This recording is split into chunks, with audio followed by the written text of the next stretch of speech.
Efor is an Afghan military working dog that the Border Police over at the airport actually have. He's one of 4. They'll walk around the perimeter of the airport as well as go inside the airport whenever it's necessary. They do spot checks on baggage and everything, so it's just an integral part of their security plan. So Efor, he's originally from Germany, but he's living here. His handlers work for the Afghan government security forces. And he came in for not eating and just not seeming to feel right.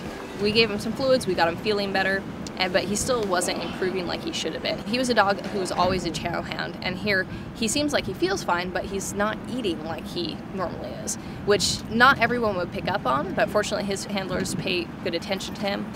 They're in tune with what he normally does. So they brought him back a couple days later. We did some radiographs and ultrasound, eventually got all the way to CT before we got an answer. And the answer was he had a piece of a rubber Kong in his gut. I got trapped in his intestinal tract. So the vet here, which is very good, immediately said, well, we'll put him in surgery and do a foreign body extraction. So brought him in, and within 30 minutes he was already on the operating table getting taken care of. In surgery, we did what we call an exploratory laparotomy. So we already knew there was something in his gut, but we also checked all of his other internal organs to make sure there wasn't anything else abnormal or anything else that would concern us that might contribute to him not eating, in addition to the one problem we already knew was there. And so fortunately everything else in his abdomen looked perfect. All right, this is what we found, the foreign object. Took the piece of all out, sewed him back up, and he spent the night in the clinic on some fluids and some pain meds. And by the next day, he was chowing down on pretty much everything we would be willing to give him, and trying to get into things he probably should not eat, especially immediately after surgery. So he obviously felt much better very, very quickly, and he healed amazingly fast. He's made a full recovery. He's had staples and stitches in his abdomen. Our Afghan counterparts, the dog handlers over there, have taken great care of him. They value these dogs immensely.